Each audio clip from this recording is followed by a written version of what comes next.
winter is coming, and now it's spoilers time.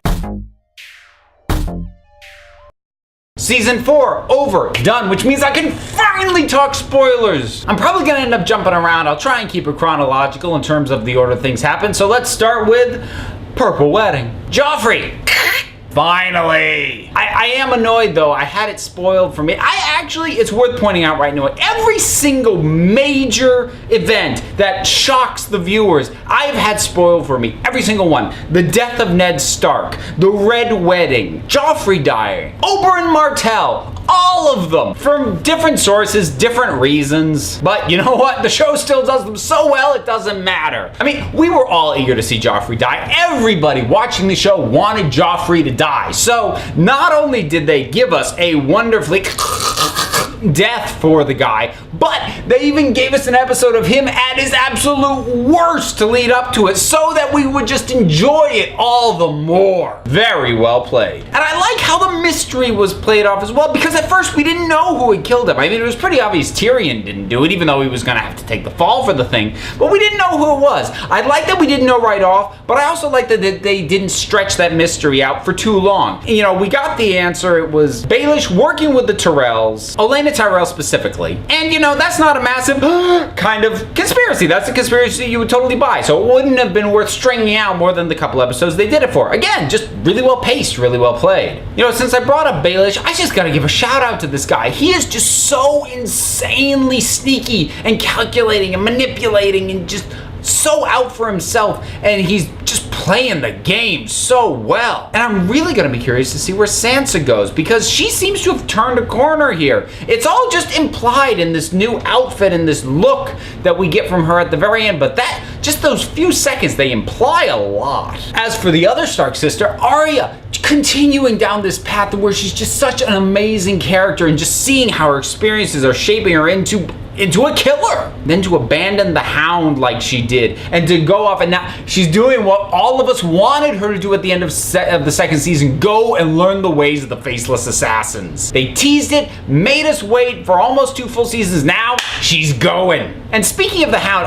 I'm going to assume that the Hound is dead. If you've read the books and you know for certain which is the case, don't tell me. I've had enough stuff spoiled for me, but I have to assume the Hound is dead. He was left in a situation where there's no reasonable way that he's going to get out of that. But what a way to go down. Him and Brienne of Tarth, that fight, this was like a Godzilla fight. This was just 2 big, strong creatures just beating the hell out of each other.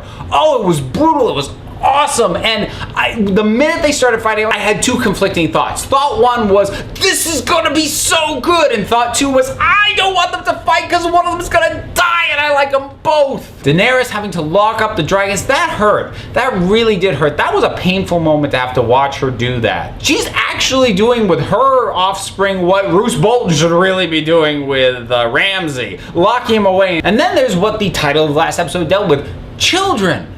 The children. We've got these sort of fairy, elf-like characters, which on paper I should be really annoyed by, because I've said before, the more magical, mystical elements of the show I don't care for as much. I like it when it's about the people, but somehow this still works for me. Maybe it's because it's been building to it for so long, I've had enough time to kind of just live with the notion. I mean, I wasn't expecting elves to show up, but the idea that Bran and his little crew was working towards something that was very much going to be a mystical thing. I was prepared for a mystical answer. I got a mystical answer, and I was okay with it. Oberyn versus the Mountains. Squish. Wow. Now, like I said, the fact that he was going to die, I did have spoiled for me. So I knew going in he wasn't going to come out of this fight alive, but I was not ready for what we got. I honestly think that is the most brutal, hard-to-watch death I've ever seen in any visual medium. Film, television, comic books. I cannot remember another death that has made me cringe harder than that death. And even though I had it spoiled for me, I only had it spoiled like right before seeing that episode. So prior to that, I thought Oberyn was going to stick around. George R.R. Martin, you did it to us again. Even though we see repeatedly characters that on any other show would be allowed to live being picked off, we still think, oh, well, I'm sure they're not going to kill that one. Yeah, they are. With one big exception, Tyrion. Tyrion lives.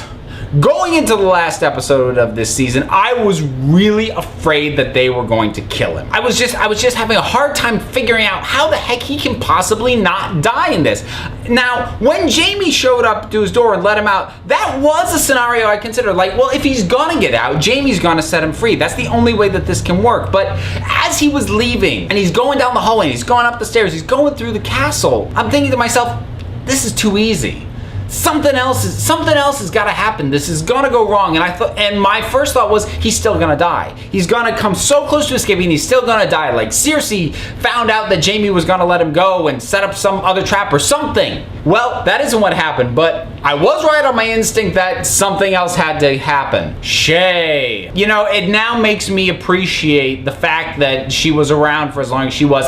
She still annoyed me, especially in season 3. I think maybe they overplayed it slightly, but if they hadn't had her around, if they hadn't had Tyrion get as hung up on her as he did, and have her be as believable in her apparent return of his affection, then that payoff where he chokes her out and kills her wouldn't have been as powerful as it was. And then we get to Tywin.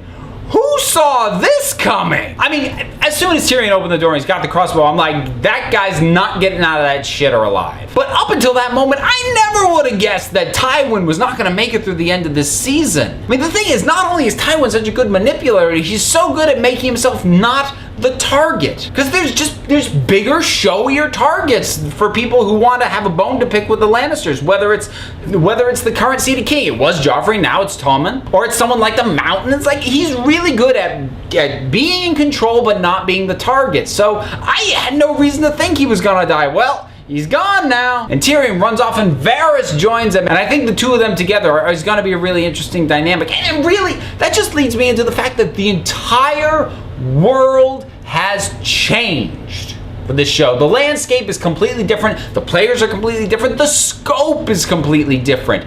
Everything is different. By the end of the season, you realize that who sits on the Iron Throne doesn't matter. And we know that now because pretty much every major player from the first season, first 2 seasons even, is dead. But the story continues because the story is bigger than these characters and it's bigger than what they're even after. But this season is easily the best season since season 1.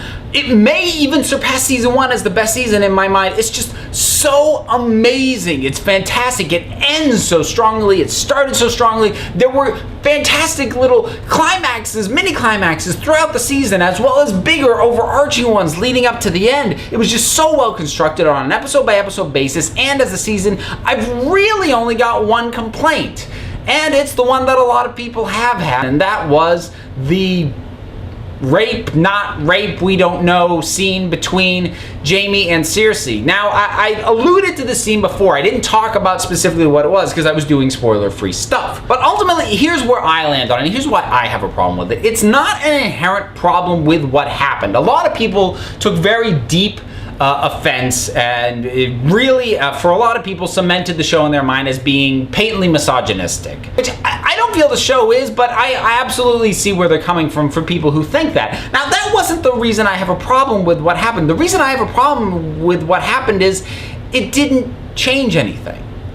I mean, seriously, I cannot think of any way in which the interactions between Jaime and Cersei were affected by that. If that hadn't happened, the scenes between them following that event, I don't think would have changed even a little bit, which then just makes it completely not worth it. I mean, if you're gonna do something that challenging for the characters and for the audience, it needs to mean something. You can't do that for no reason and have it not impact anything. And so far as I can tell, it didn't impact anything. And that's why it bothers me, and that's why it annoys me, because it served no point. To be fair, I feel like the people behind the show thought it was more ambiguous than it actually came off. It came off really like rape. I think they were aiming for something a little more ambiguous, like does she really want it, implying that maybe she did it, but the final product didn't deliver that. But really, that's it. One minor quibble amongst 10 episodes of gloriousness. I mean, if I had any other issues with any other episodes, I can't even remember them now. That's how minor they were. So I'm both incredibly excited and incredibly nervous about the next season because, like I said, the landscape has completely changed. And that's a really big risk for a show like this to take. And it's throwing so many characters into such completely new situations and being paired with new people and stuff like that. You really have to wonder, is this all gonna play out? Slightly nervous, but a lot of confidence and a lot of excitement. So let me ask you this, 4 seasons into the show, what's your favorite season? I honestly do think for me it's gonna be this one. But what was yours? Any particular reason for that? Drop something down in the comments and let me know. And until next time, this council is adjourned.